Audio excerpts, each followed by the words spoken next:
మనం దమ్ములా చేస్తే దాంట్లో వెళ్ళిపోతుంది సార్. దమ్ములా చేయకపోతే దుబ్బులాగా ఉండిపోతుంది సార్. దాన్ని ఏం చేస్తారు? అంటే ఆ విధంగా ఉండిపోతుంది. అదే ఉండిపోయేసి కుళ్ళిపోతుంది అంతే.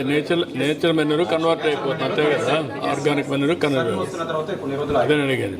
ఈ డేస్ ఏమంటున్నారు సార్, దాన్ని తీసి బ్రికెట్స్ లా చేస్తున్నారు సార్. ఆ స్టబుల్ని కూడా తీసి మనము స్మాల్ చిన్న బ్రికెట్స్ లా. అది మళ్ళీ కట్ చేయాలి. కట్ చేస్తారు. అది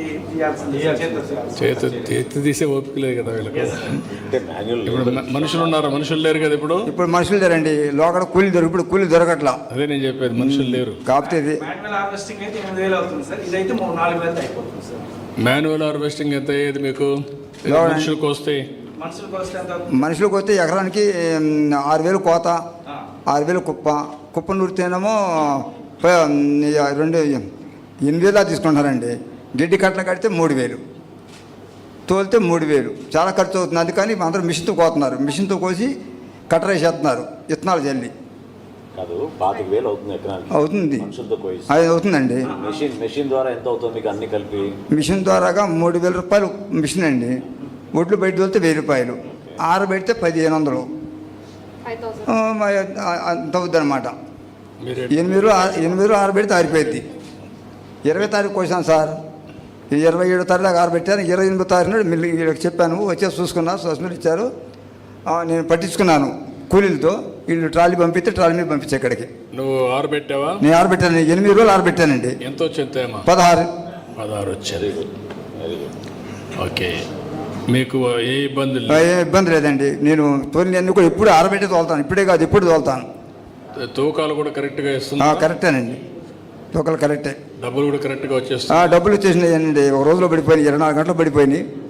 ఇక లాస్ట్ ఇదే కుప్పనూరు డబ్బులు ఎకరం 56 సెంట్లు ఉంది. ఇవల్ల వేసుకొచ్చాను. ఇప్పుడు ప్రస్తుతం ఉండే సిస్టమ్ వల్ల నీకు సంతోషమేనా? ఏమండి? మంచిదని ఇప్పుడు మంచిదేనండి, బాగా ఉంది. ఇప్పుడు మెషిన్ ఎక్కడి నుంచి వచ్చింది మీకు? హార్వెస్టర్ ఏమండి? కోతల మిషన్ బయటికి తెచ్చి ఊళ్ళో పెట్టారండి. మామూలుగా అద్దెకి నడుపుతున్నారు. ఓ 15-20 మిషన్లు వచ్చింది ఊరు మొత్తం మీద. గంట 3,000 కోతున్నారు. ఒకే రోజు వచ్చే 20? ఒకే రోజు కాదండి, 20 గ్యాప్ ఇచ్చి 15 తారీఖు నుంచి మొదలు పెట్టారండి. 20 తారీఖు 25 తారీఖు ఫుల్గా పోసారు కోతలు. ఈ మధ్య ఒకసారి ఒక జల్లు పడింది, ఏది 30 తారీఖు నాడు. ఆ జల్లుకి 2 రోజులు 3 రోజులు కోత ఆపారు. అది సీఎం గారు చెప్పండి, ఇంకేమైనా చేస్తే చెప్తున్నానండి. మెరుగ్గా ఇంకేమైనా ఉంటుందా మీకు? ఇప్పుడు నాకుండే ట్రబుల్ లేదండి, నాకుండదు చెప్పాను. అది అక్కడ కూర్చోదాం. ఇప్పుడు తీసుకోమ్మా. ఎంత చేయాలి మీకు? ఎన్ని ఎకరాలు విస్తీర్ణం ఇది? 9 ఎకరాల 96 సెంట్లు అండి. దాదాపు 10 ఎకరాలు. 10 ఎకరాలు, ఎకరం 50 సెంట్లు రోడ్లు కుప్పొడ్లు. సార్, ఇది village agriculture assistant login sir. ఇందులో ఫార్మర్ మనకి ఇంటిమేషన్ ఇస్తారు సార్, పలానా రోజు నేను కోత కోసుకుంటున్నాను అని చెప్పేసి. అప్పుడు మేము ఏం చేస్తామంటే వాళ్ళు కోత కోసాక సారుల కింద కోస్తారు సార్. ఆ తర్వాత మేము వాళ్ళకి ఇన్ని బ్యాగ్స్ అవుతాయి అని చెప్పేసి ఉజ్జాయింపుగా ప్రొక్యూర్మెంట్ షెడ్యూలింగ్ ఇస్తాం సార్. ఇక్కడ రిజిస్ట్రేషన్ ప్రొక్యూర్మెంట్ షెడ్యూలింగ్ అని ఉంటుంది సార్. ఇక్కడ ఫార్మర్ ఆధార్ నెంబర్ ఎంటర్ చేస్తాం సార్. Aadhaar enter sir.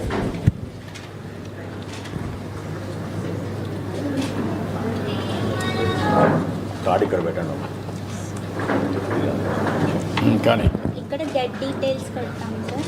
ఇక్కడ ఫార్మర్కి సంబంధించి మేము ఈ పంట క్రాప్ బుకింగ్ చేస్తాం కదా సార్, ఆ డీటెయిల్స్ అన్నీ ఇక్కడ రిఫ్లెక్ట్ అవుతాయి సార్. ఫార్మర్ పేరు ఆకునూరు సాంబశివరావు గారు, తండ్రి పేరు శ్రీరాములు, వాళ్ళ కాంటాక్ట్ నెంబర్, వాళ్ళకున్న మొత్తం విస్తీర్ణ 9 ఎకరాలు 96 సెంటు. ఇప్పటి వరకు ఆయన పంపించింది 299 క్వింటాళ్ళు. ఇంకా బ్యాలెన్స్ ఉంది 49 క్వింటాళ్ళు బ్యాలెన్స్ ఉందని చెప్పి మనకి డీటెయిల్స్ అన్నీ వస్తాయి సార్. ఇక్కడ ఎస్టిమేటెడ్ క్వాంటిటీ అన్నారు. టోటల్ క్వాంటిటీ సార్, వాళ్ళకి ఎంత పంట వస్తుంది, ఎస్టిమేటెడ్ క్వాంటిటీ ఎంత వస్తుంది మొత్తం. సో ఫార్ ఇచ్చింది ఎక్కడ ఉంది? దాంట్లో ఎంత ఇచ్చారు? 299.04. హెడ్డింగ్ మిస్లీడింగ్ చూడండి. Estimated quantity, balance quantity total ఎంత ఇచ్చారు? 250 ఇచ్చేసారు అంతే కదమ్మా? 299.04. టోటల్ మా ఇచ్చింది ఎంత? ఇది తీసేస్తే 250 రావాలి. ఇలా కాలం సార్, అంటే ఇప్పుడు 299 టోటల్ సార్. తెలియాలి కదా, ఎస్ సార్, 250 ఇచ్చినట్టుగా ఉంది సార్. అదే ఇచ్చినట్టుగా ఉంది. బ్యాలెన్స్ 49 చూపిస్తుంది కానీ how much you given okay sir, that is one thing that we should add. నువ్వు ఆ కాలం పెట్టావు, పెట్టిస్తాం. రెండు ల్యాండ్ ఎక్స్టెంట్ పెట్టావు 9 ఎకరాల 96 సెంట్ల 9.968 పెట్టావు. Estimated quantity 299.04. Balance quantity 49.84. Already అమ్మినట్టు. అది రావాలంటే ఎప్పుడు ఇచ్చారు డేట్స్తో కూడా రావాలా. ఒకవేళ కొడితే ఏ డేట్లో ఇచ్చారు ఏంటి ఇన్స్టాల్మెంట్స్ వరకు రావాలి. ట్రాన్స్పరెన్సీ అప్పుడు కరెక్ట్గా వస్తుంది. Be clear. చెప్పాం. ఇక్కడ వెరైటీ సెలెక్ట్ చేస్తాం సార్. MTU 1318 variety sir. ఇక్కడ వచ్చి ఆ variety A grade common non Sortex అని చెప్పి సెలెక్ట్ చేస్తాం సార్. ఇప్పుడు బ్యాలెన్స్ క్వాంటిటీ ఇక్కడ వస్తుంది సార్. ఈరోజు ప్రొక్యూర్మెంట్ డేట్, షెడ్యూలింగ్ డేట్ ఇవాళ 20th అని సెలెక్ట్ చేస్తాం సార్. ఇక్కడ ప్రొక్యూర్మెంట్ టైం ఇస్తాం సార్.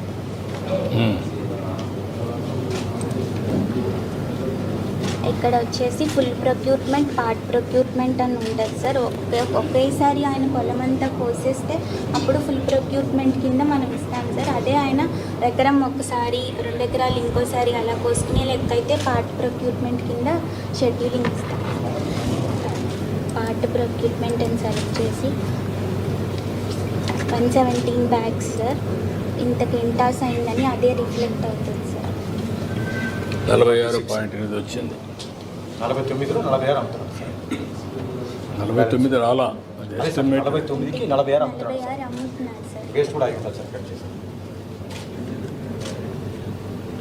ఈ 17% humid moisture, then why is it wastage coming? Schedule ఏమి సార్, ఇది ఓన్లీ షెడ్యూల్ సార్. Schedule. 49 ఉండదు సార్. అది 49 లేదు. అదే ఎస్టిమేటెడ్ సార్, అది ఎస్టిమేటెడ్. మనం ఈల్డింగ్ పెట్టి ఎస్టిమేటెడ్ ఫిగర్ ఆటోమేటిక్గా ఫార్ములా పెట్టి కాల్కులేట్ చేసి మనకి ప్రతి ఎకరాకి system 30 quintal allowed sir. 30 quintal ప్రకారంగా 298 అంటే 9.96 into 30 ఇది is equivalent to estimated 298. System generated figure sir. Actual వచ్చేసి ఇంత తేడా 3 మెట్రిక్ తేడా. true, but when it's done this calculation, this 117 also should come automatic instead of manual. రావు, మీకు కావాల్సింది ఏంటంటే ఈ సిస్టమ్స్లో ఎంత దిగుబడి వచ్చిందో కూడా మీరు ఎస్టిమేట్ చేయాలి. అదే సార్.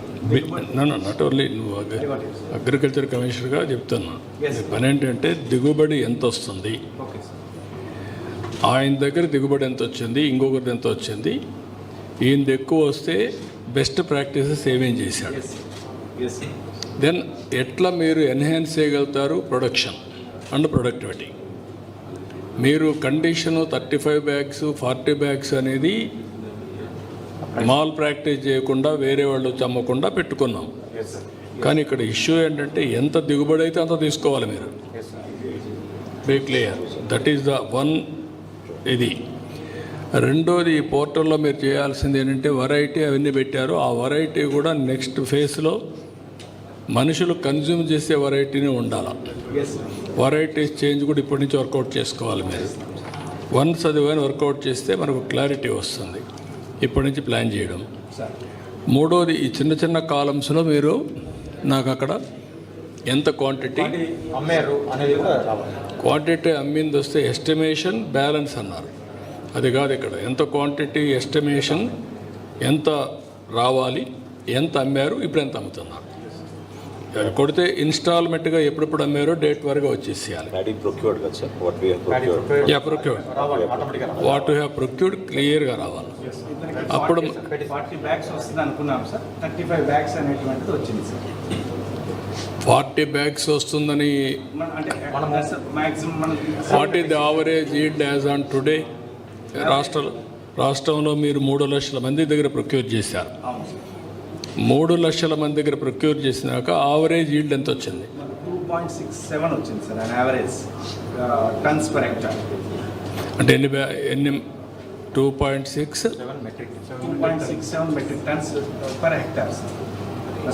పర్ హెక్టార్ 2.67 అంటే అంటే 26.7 క్వింటాల్స్. ఆవరేజ్కి 2.5 వస్తుంది. ఎన్ని కేజీలు ఫర్ హెక్టార్? మీరు ఏమైనా లాస్ట్ ఇయర్కి హిస్టారికల్గా పెరిగారా తగ్గారా అని అడుగుతున్నా సిస్టంలో. ఎస్ సార్, యావరేజ్గా అంటే ఇప్పుడు మాకు లాస్ట్ ఇయర్కి వచ్చేసరికి అయితే మాకు ఖరీఫ్లోకి 81 lakh మెట్రిక్ టన్స్ అనేటువంటిది total paddy sir. This year as of now అంటే 85 అనే వాట్ ఐఎమ్ ఆస్కింగ్ యూ, మీకంతా కూడా మీరంతా ట్రెడిషనల్గా ఉన్నారు. ఇంకా టెక్నాలజీ వచ్చినాక ఈరోజు ఏ ఫార్మర్కి ఎంత ప్రొడక్టివిటీ పెరిగిందో చెప్పగలుగుతాను నేను, హిస్టారికల్ డేటా ఉంటే. ఏ గ్రామంలో ఎంత ప్రొడక్టివిటీ పెరిగింది, ఎంత ఖర్చు అవుతా ఉంది, ఖర్చు ఎట్ట తగ్గిస్తాం, ఆదాయాన్ని ఎట్ట పెంచుతాం, అది నేను చేసే ఎక్సర్సైజ్. మీరు ఇంకా ట్రెడిషనల్గా ఊహించుకుంటున్నాం అవి కాదు, ఫిగర్స్ ఉన్నాయి మీ దగ్గర. You have to prepare that type of analytics in the system it self. అది చేయకుండా మీరు ఇప్పుడు ఆయన లాస్ట్ టైం కంటే ఈ ఇయర్ మెషిన్స్ వల్ల స్టాండింగ్ క్రాప్ ఉంది, ఈజీగా కట్ చేశారు, కొంత దిగుబడి పెరిగింది, 5-6 బస్తాలు